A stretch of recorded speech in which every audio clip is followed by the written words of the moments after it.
नमस्कार साथियों, वेदांत learning point में आप सभी का हार्दिक स्वागत एवं अभिनंदन करती हूं। आज आप सभी के लिए एक नया टॉपिक लेके आई हूं, संज्ञान अधिगम एवं बाल विकास डीएलएड सेकेंड ईयर के फर्स्ट पेपर से। संप्रेषण का अर्थ और संप्रेषण की परिभाषा एवं इसकी विशेषताएं। क्वेश्चन बहुत ज़्यादा इम्पॉर्टेंट है, मैटर को ध्यान से देखिएगा, समझिएगा। उसके बाद इसे नोट्स बनाइए तो नोट्स बना लीजिएगा या 2-4 बार अच्छे से पढ़ लेंगे, परिभाषा अच्छे से दिमाग में बिठा लेंगे। इतने में आपका जो क्वेश्चन आएगा उसका आंसर आप अच्छे से लिख पाएंगे।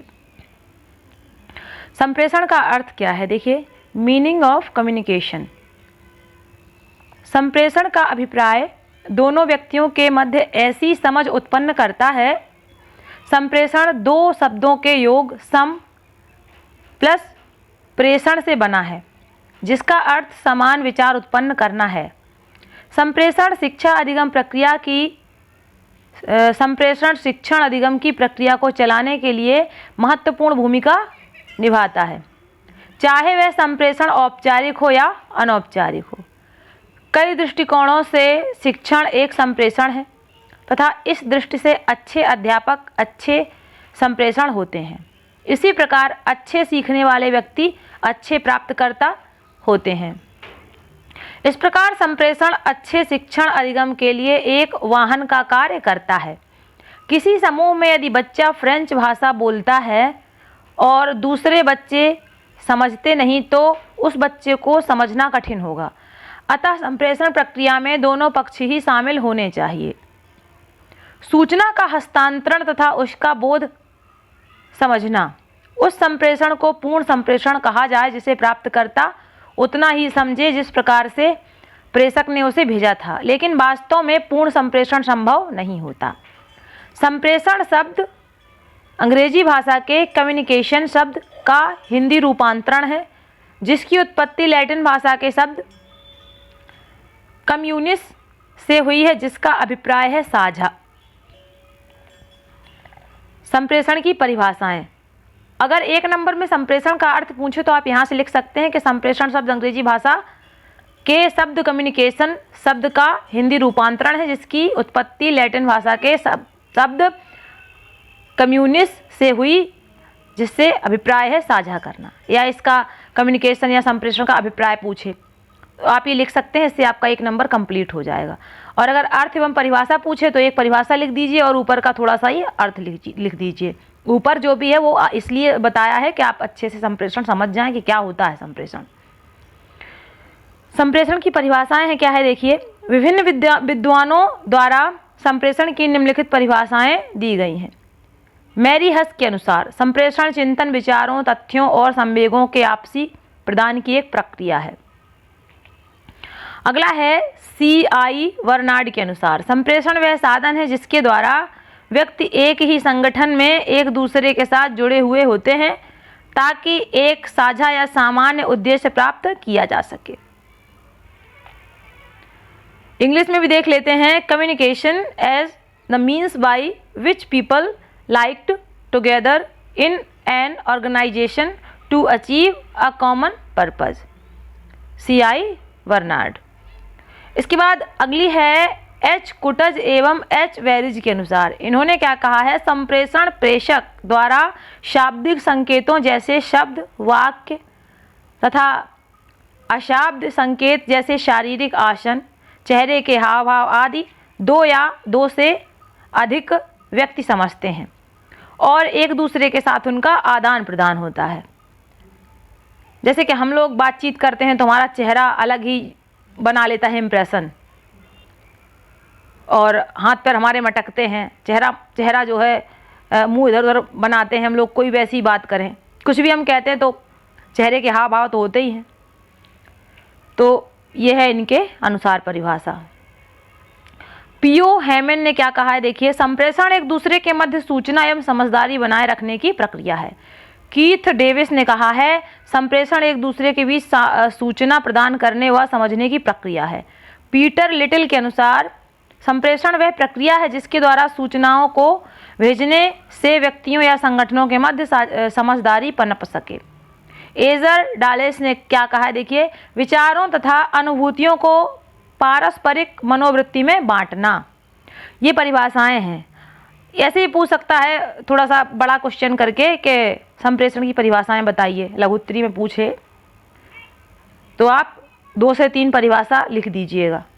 और ये परिभाषाएं देके भी पूछ सकता है कि परिभाषा किसकी है, तो परिभाषाएं थोड़ा अच्छे से दिमाग में बिठाइएगा। इसके बाद है संप्रेषण की विशेषताएं। 1 नंबर में, 2 नंबर में, 3 नंबर में पूछता है। तो एक आध क्वेश्चन इसमें से आएगा जिसका आप लोग ध्यान रखिएगा। उपर्युक्त परिभाषाओं के विश्लेषण से संप्रेषण की निम्नलिखित विशेषताएं मालूम होती हैं। विचारों का आदान प्रदान। संप्रेषण का आशय कि 2 या 2 से अधिक बालक या व्यक्तियों के बीच विचारों का आदान प्रदान करना है, जिससे विचारों को आपस में बांटा जा सकता है। दूसरा है संप्रेषण द्विमार्गी विनिमय है। संप्रेषण के लिए 2 व्यक्तियों का होना जरूरी है। कोई भी व्यक्ति अकेला संप्रेषण नहीं कर सकता। संप्रेषण का अर्थ सिर्फ अपनी बात कहना ही नहीं, इसमें एक व्यक्ति कहता है या करता है, दूसरा व्यक्ति करता है और सुनता है। आपसी समझ भी पैदा हो सकती है जब कहने वाला सुनने वाले की प्रतिक्रिया को स्वयं सुने और समझे। तो संप्रेषण तभी होता है जब कोई सुनने वाला हो।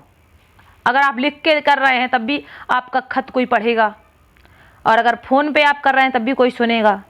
कुछ आप कह रहे हैं तब भी किसी से कहेंगे। संप्रेषण वही है जो 2 लोगों के बीच में बातचीत, यही संप्रेषण है। 2 लोग या 2 से अधिक लोगों के बीच में बातचीत करना संप्रेषण होता है। अगली इसकी विशेषता है संप्रेषण का उद्देश्य आपसी समझ को बढ़ाना।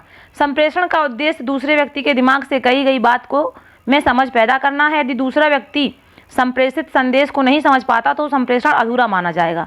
लेकिन संप्रेषण का अर्थ यह बिल्कुल नहीं है कि दूसरा व्यक्ति पहले व्यक्ति की बात को माने ही, उसमें विश्वास करे ही या उस पर आचरण करे ही। इसका अर्थ तो केवल इतना ही है कि दूसरा व्यक्ति समझे या उसे समझाया जा रहा है। मतलब कि ये नहीं है कि जो है हमने आपसे कहा कि आप जाके कुएं में कूद जाओ तो आप जाके कूद जाएंगे। आप भी सोचेंगे ना कि हम काहे कूद जाएं, कहीं मर गए तो क्या होगा, है ना। तो इस तरह से जो है संप्रेषण का मतलब खाली इतना है कि हमने कहा कि जाओ कुएं में कूद जाओ, आप जाके आप समझ लें कि हाँ हमसे कुएं में कूदने के लिए कहा जा रहा है। करें ना करें एक अलग बात है। तो ये हो गया संप्रेषण का उद्देश्य आपसी समझ को बढ़ाना है। जो कुछ कहा जा रहा है सामने वाला इसको समझ जाए कि हाँ क्या क्या कह रहा है।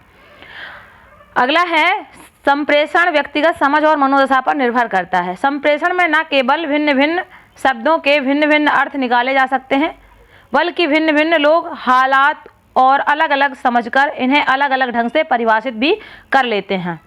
संप्रेषण पारस्परिक संबंध स्थापित करने की एक प्रक्रिया है। इसमें विचार विमर्श तथा विचार विनिमय पर विशेष ध्यान दिया जाता है। यह द्विवाही प्रक्रिया है जिसमें 2 पक्ष होते हैं, यानी कि एक सुनने वाला एक बोलने वाला, एक संदेश लेने वाला तो दूसरा संदेश ग्रहण करने वाला। संप्रेषण प्रक्रिया एक उद्देश्य युक्त प्रक्रिया होती है। संप्रेषण में मनोवैज्ञानिक सामाजिक पक्ष जैसे विचार, संवेदनाएं, भावनाएं तथा संवेग समावेशित होते हैं। 6वां है इसका प्रभावशाली संप्रेषण उत्तम शिक्षण के लिए बुनियादी तत्व है। संप्रेषण प्रक्रिया में प्रत्यक्षीकरण समावेशित होता है। 8वां है संप्रेषण एवं सूचनाओं में अंतर है। सूचनाओं में तर्क, औपचारिकता तथा इम्पर्सनलिटी की विशेषताएं होती हैं। जैसे पुस्तक एक सूचना है या टीवी पर प्रोग्राम सूचनाओं से भरे रहते हैं, लेकिन जब तक एक पुस्तक पढ़ी ना जाए, टीवी खोला ना जाए, उसका बटन ना दबाया जाए, तब तक संप्रेषण संभव नहीं होता है। सूचनाएं वस्तुनिष्ठ होती हैं, जबकि संप्रेषण में व्यक्ति या व्यक्तियों के व्यक्तिगत प्रत्यक्षीकरण की महत्वपूर्ण भूमिका होती है। 9वां है संप्रेषण में सामान्यतः व्यक्ति उन्हीं चीज़ों विचारों का प्रत्यक्षीकरण करते हैं जिनकी उन्हें अपनी व्यक्तिगत आवश्यकताओं, मूल्यों, प्रेरकों, परिस्थितियों या पृष्ठभूमि के अनुसार चाह, आकांक्षा या प्रत्याशा होती हैं। 10वां है संप्रेषण मानवीय तथा सामाजिक वातावरण को बनाए रखने का कार्य करता है। इस तरह से आपकी ये विशेषताएं पूरी हुई संप्रेषण की, और साथ ही इसकी परिभाषा मैंने आपको बताई और इसका अर्थ बताया। तो ये क्वेश्चन बहुत ही ज़्यादा इम्पॉर्टेंट है। चैनल को सब्सक्राइब जरूर कर लीजिए। आप सभी का धन्यवाद। आप सभी का दिन शुभ हो, मंगलमय हो।